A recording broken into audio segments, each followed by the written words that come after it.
going on, Jack? It's Chris Thornburg here from downtown Bartow. Today is January 30th, 2009, and you're watching YJP News.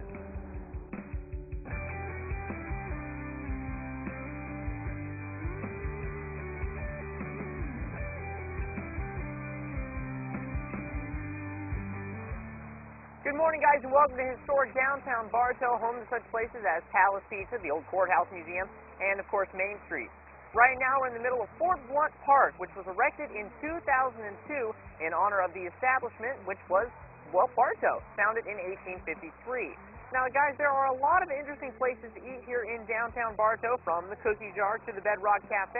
But YJP Junior reporter Larry Lahara has a special report on a brand new restaurant that opened up just last week. Here in the outskirts of downtown Bartow, I'm over at Andy's Gyros and Subs. And while there hasn't been that much publicity surrounding this establishment, popular word of mouth has spread about its delicious offerings of gyros, the subs, the salads, and seafood, and everything else in between. So I spoke to the manager and took a look at their offerings. Well, I'm here with Andy Alshadu, the owner of Andy's Gyros and Subs.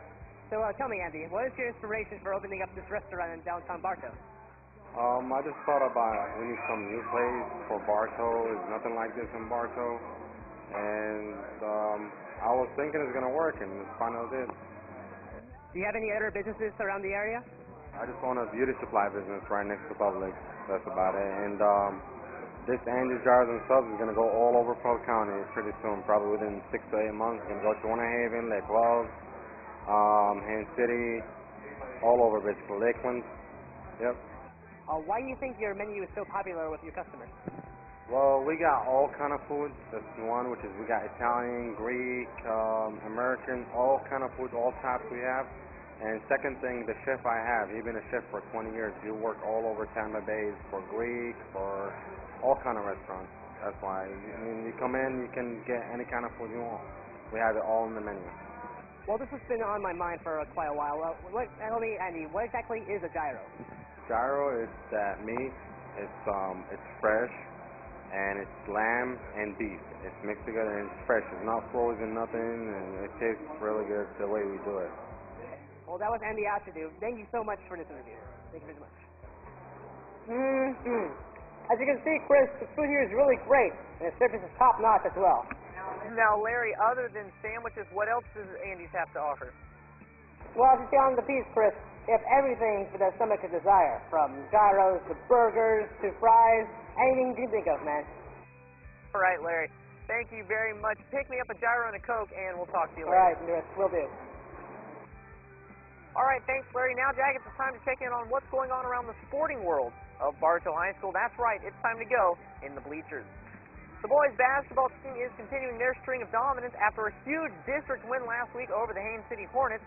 The Bartow Yellow Jackets took on the George Dinkins Eagles last Tuesday in the Bartow Gym. And the Jackets were able to dominate the George Dinkins Eagles on Tuesday night, posting up a final score of 77-50. The Eagles were only able to keep it close for about, 3 quarters, and after that, the Jackets would pull away and never look back. Now, the Yellow Jackets will be hosting the Ridge Community Bolt tonight in the Bartow Gym. It's senior night. JV starts at 6 and varsity at 7:30. Not to be forgotten are the girls' basketball team. Their district tournament starts on Monday. Speaking of district tournaments, big shout-out goes to the boys' soccer team, who have been gaming all week on the soccer field. And last but not least, the Polk County Invitational at Lakeland High School is this Saturday. That is for all wrestlers. YJP would like to send a big shout-out, thanks, good luck to all athletes involved. Now let's toss it over to Ben and Corey with your Music Weekly. Hey Jackets, we took a trip to Hard Rock Cafe in Orlando. Next on your Music Weekly.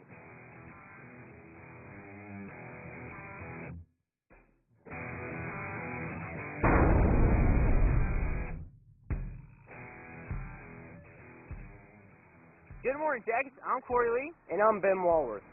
Say Corey, where are we? Well, Ben, we're in front of the historic courthouse in downtown Bartow. Speaking of historic places, didn't we go somewhere historic recently? Yeah, Ben, we went to Hard Rock Cafe in Universal Orlando. The Hard Rock Cafe is filled with tons of memorabilia from rock and roll legends.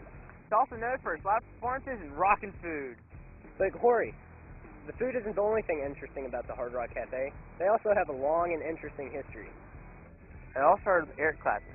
Clapton, guitar god and founder of Cream, used to eat at a little American diner in London called the Hard Rock Cafe. It was founded by Isaac Tigray and Peter Morton, two music-loving Americans who got to be friends with Clapton. After eating there several times, Clapton asked them to save him a regular table with a plaque or sign. Tigray and Morton then asked, "Why don't we put your guitar on the wall?" They all laughed and Clapton gave them his guitar. They then put it on the wall. No one really thought much of it until a week later. Another guitar had arrived. A note from Pete Townsend of The Who was left on the guitar that read, "Mine's as good as his. Love, Pete." The two then put it on the wall. After that, guitars never stopped coming. There is over 70,000 pieces of memorabilia all over the world. Of the memorabilia, there are 5 treasured pieces. One of these is Eric Clapton's signature Fender Stratocaster. Another is Pete Townshend's 1973 custom Gibson, which was smashed and destroyed during one of the Who's concerts.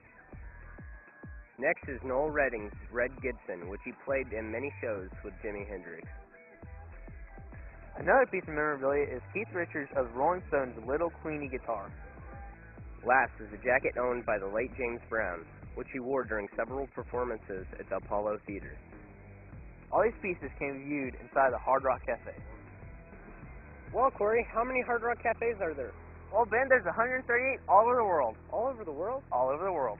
I did not know that. Well, that's it for your Music Weekly. I'm Ben Walworth. I'm Corey Lee, and now back to Chris. All right, thanks, guys, and keep rocking on. And that's just about going to do it for us here from downtown Bartow Jackets.